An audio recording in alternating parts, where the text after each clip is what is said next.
दोस्तों Jayaprakash power ventures limited की बात करें तो यहाँ पे कुछ बड़ी अपडेट निकल के आ रही है। रेटिंग एजेंसी इकरा की तरफ से एक बड़ी गुड न्यूज दी गई है। जेपी पावर जो बहुत ही पुरानी कंपनी है, जेपी एसोसिएट ग्रुप से संबंधित कंपनी है, उसकी सब्सिडीज है और जेपी पावर लगातार अपने डेट को कम भी कर रही है। काफ़ी अच्छा इसका बिजनेस है। इनके पास बहुत सारे थर्मल पावर प्लांट तो है ही, साथ में इनके पास एक हाइड्रो इलेक्ट्रिक पावर प्लांट भी है विष्णुप्रयाग में और साथ में कंपनी की 2 कोल माइंस भी है। लेकिन प्राइस तो बिल्कुल कम है क्योंकि ये स्टॉक ऑलरेडी 140 के आसपास ट्रेड किया करता था 2008 के पहले। इस समय बहुत कम प्राइस में मिल रहा है। क्या आने वाले समय स्टॉक फिर से उस लेवल तक जा सकता है? तो अब हमारे सामने क्वार्टर 3 का रिजल्ट भी आने वाला है, उसकी डेट आ चुकी है। क्या इस बार रिजल्ट शानदार होगा? क्योंकि पिछले कुछ दिनों से लगातार अच्छे रिजल्ट हमने देखे हैं। इस बार भी संभावना पॉजिटिव है क्योंकि इलेक्ट्रिसिटी कंजम्पशन बढ़ रहा है, उस वजह से पावर सेक्टर की कंपनियों को बेनिफिट मिल सकता है। तो इसकी इन सारी बातों को समझेंगे, साथ में कुछ जो बड़ी डील हो रही है वो कैसा इशारा करिए। वैसे तो एफआई लगातार इस स्टॉक में खरीदारी करे, लेकिन अब एफआई बाजार में बिकवाली शुरू कर चुके हैं, तो क्या यहाँ पर भी कुछ बिकवाली होगी? इन सारी बातों को जानेंगे इस वीडियो के माध्यम से। लेकिन फ्रेंड, उससे पहले अगर आप पहली बार हमारे चैनल पर आए तो चैनल को सब्सक्राइब कर दीजिए, एक बेल आइकॉन दबा दीजिए ताकि जब भी नया वीडियो बने पहला नोटिफिकेशन आपको मिले। वीडियो पसंद आए तो लाइक शेयर जरूर कीजिए। चलो फ्रेंड्स, वीडियो स्टार्ट करते हैं। मैं हूं आपका दोस्त एस बी दवे और हमारे अपने चैनल ऑनलाइन कमाई में आपका बहुत बहुत स्वागत है।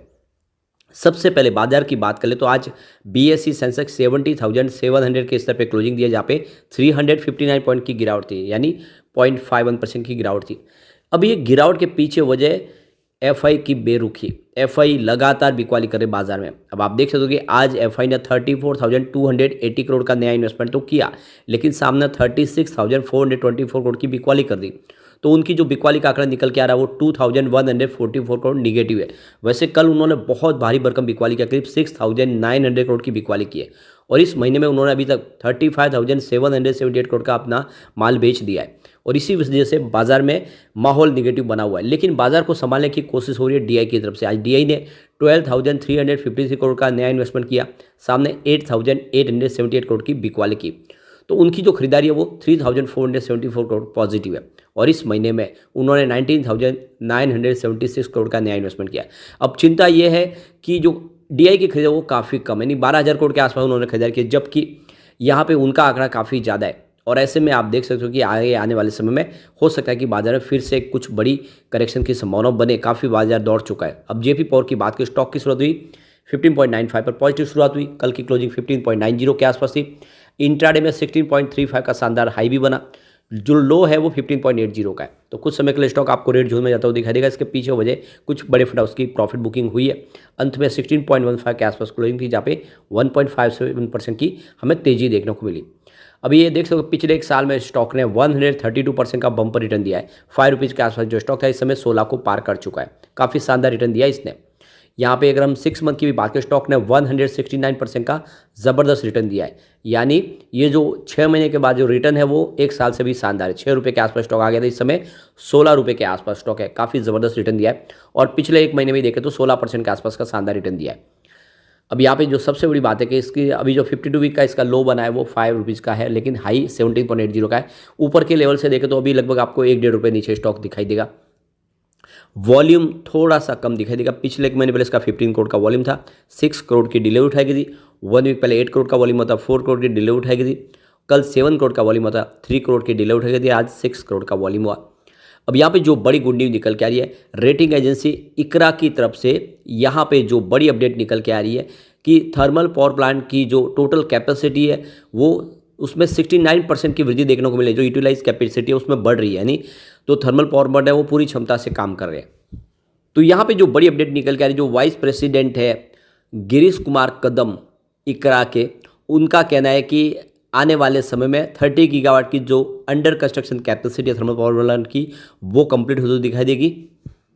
यहाँ पे 69% की ज़बरदस्त वृद्धि देखने को मिली है फाइनेंशियल 2024-25 के अंदर, और इसके पीछे वजह कि इलेक्ट्रिसिटी कंजम्पशन बढ़ रहा है और जो थर्मल पावर प्लांट है उनकी कैपेसिटी भी इस समय पूरी नहीं कर पा रही है उस जो इलेक्ट्रिसिटी डिमांड है उसको, और अभी तक ग्रीन एनर्जी के जो सोर्सेज है वो तो लिमिटेड है। और इसी वजह से देखें तो थर्मल पावर प्लांट का जो भविष्य दिख रहा है इस समय वो अभी भी ब्राइट दिख रहा है। और इस समय देखें तो यहाँ पे जो सबसे बड़ी बात है कि इकरा के हिसाब से आने वाले समय सरकार इस सेक्टर को और राहत दे सकती है। उन्होंने थर्मल पावर प्लांट के ऊपर देख दो रेटिंग को स्टेबल किया। उसके पीछे वजह की सरकार की तरफ से जो एलपीएस स्कीम लाई गई है, जिसमें लेट पेमेंट सरचार्ज स्कीम, जिसकी वजह से जो डिस्कॉम है वो पावर प्लांट कंपनियों को समय पे पेमेंट चुका दे रही है, क्योंकि इस समय उनको उसका पेनल्टी लग रहा है और ऐसे में वो जल्द से जल्द अपना पेमेंट चुकाना चाहते हैं। ऐसे में पावर सेक्टर की कंपनी जो थर्मल पावर प्लांट है उनको काफ़ी राहत हो गई है, उनका जो कर्ज है वो लगातार कम हो रहा है। गिरीश कुमार कदम का कहना है कि सरकार आने वाले समय में थर्मल पावर प्लांट की कैपेसिटी को बढ़ाने जा रहे हैं। इस समय 30 गीगावाट के जो प्रोजेक्ट है वो अंडर कंस्ट्रक्शन है, आने वाले समय कंप्लीट होंगे और सरकार इस कैपेसिटी को और बढ़ाएगी। यहाँ पे इकरा का कहना है कि 7.5% की ग्रोथ देखने को मिल सकती है इसमें आने वाले 2030 तक लगातार, यानी इलेक्ट्रिसिटी कंजम्पशन बढ़ेगा और इसके लिए करीब 70 गीगावाट की capacity extra thermal power plant की लानी होगी और सरकार इसके लिए कोशिश कर रही है। यहाँ पे Q3 के रिजल्ट की डेट भी आ चुकी है, 29 तारीख को हमारे सामने रिजल्ट होगा। आप देख सकते हो कि इसी महीने जनवरी में ही रिजल्ट हमारे सामने होगा। अगर हम कंपनी की परफॉर्मेंस देखें तो पिछले कुछ समय से बेहतर ही हो रही है। अगर हम बात करें सेल्स की तो दिसंबर 2022 में जहाँ पे 1201 करोड़ के आसपास था, जो पिछली बार Q2 में बढ़ के 1350 करोड़ तक पहुँच गया। तो कंपनी का सेल्स अच्छा खासा बढ़ा है। इसके अलावा अगर हम बात करें ऑपरेटिंग प्रॉफिट तो इसमें भी शानदार जंप देखने को मिली है। दिसंबर 2022 में मात्र 10 करोड़ के आसपास था, वो सितंबर 2023 में बढ़ के यानी Q2 में 411 करोड़ तक पहुंच गया है। और दिसंबर 2022 में पिछली बार कंपनी को 218 करोड़ का भारी भरकम लॉस था और पिछले क्वार्टर में 69 करोड़ का प्रॉफिट हुआ है। तो बड़े लॉस से प्रॉफिट में आ गई। इस बार प्रॉफिट बढ़ने की उम्मीद बिल्कुल है और ऐसे में इसकी प्राइस आराम से बढ़ सकती है। अब चलते हैं कुछ बड़ी डील की तरफ। तो सुबह 9:17 पर 16.05 की प्राइस से 9,99,000 शेयरों की एक शानदार खरीदारी हुई। उसके बाद 9:42 पर 16.20 की प्राइस से 11,32,000 शेयरों की एक बड़ी खरीदारी और हुई और उसी समय 9:42 पर उसी प्राइस यानी 16.20 की प्राइस से ही 6,15,000 शेयरों की एक बड़ी खरीदारी और हुई, यानी किसी बड़े फंड हाउस ने लगभग 20 लाख के आसपास शेयर खरीदे। फिर 10:03 पर 16.30 की प्राइस से 14,52,000 शेयरों की एक शानदार खरीदारी और हुई। काफ़ी अच्छी खरीदारी सुबह सुबह हुई, लेकिन उसके बाद 2:42 पर 16.10 की प्राइस से 9,96,000 शेयरों की एक बड़ी प्रॉफिट बुकिंग हुई। उसके बाद 3:27 पर बाजार क्लोज होने के समय 16.15 की प्राइस से 7,11,000 शेयरों की एक प्रॉफिट बुकिंग और हुई। तो देख सकते हो कि दिन भर अच्छी खरीदारी हुई, लेकिन बाजार क्लोज होने के समय कुछ बड़े फंड हाउस ने यहाँ पे अपनी बिकवाली की यानी अपनी एक तरह से प्रॉफिट बुकिंग की है।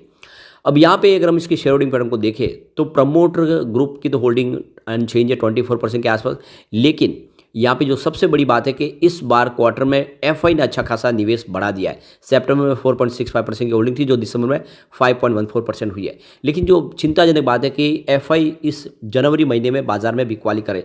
हो सकता है कि उनकी तरफ से यहाँ पर भी कुछ बिकवाली हो तो थोड़ी गिरावट हो सकती है, लेकिन वो एक्चुअल में हमारे लिए अपॉर्चुनिटी होगी निचले लेवल से खरीदारी करने का, क्योंकि ये स्टॉक आने वाले इसमें कमाल कर सकता है। वैसे डीआई की तरफ से ऑलरेडी इसमें प्रॉफिट बुकिंग उन्होंने कर ली है।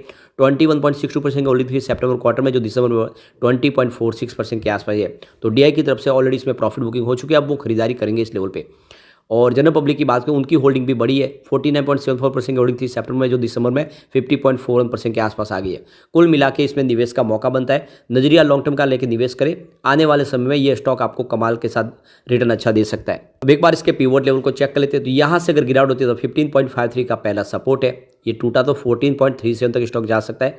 गिरावट और जारी रही तो फिर 13.48 तक जाने की संभावना है। पॉजिटिव माहौल बना तो 17.58 का फर्स्ट रेजिस्टेंस है, इसको पार किया तो 18.47 की एक नई हाई बन सकती है। इस समय लेटेस्ट में आप देखें तो 52 वीक का एक नया हाई बनेगा और इसको पार करते ही 19.63 तक जा सकता है, 20 तक जा सकता है। इसने अगर 20 को क्रॉस कर लिया तो फिर स्टॉक बहुत जल्द आने वाले समय 50 को भी टच कर सकता है। तो ऐसे में नजरिया लॉन्ग टर्म का लेकर निवेश करें, आने वाले समय जेपी पावर आपको मालामाल कर देगा। लेकिन फ्रेंड, कोई भी इन्वेस्टमेंट करने से पहले अपने फाइनेंशियल एडवाइजर से बारे ले ले या अपना खुद का रिसर्च करें, क्योंकि मैंने वीडियो आपके एजुकेशनल पर्पज़ के लिए ही बनाया। वीडियो पसंद आए तो लाइक शेयर जरूर कीजिए और चैनल को सब्सक्राइब कर दीजिए। Thank you friend.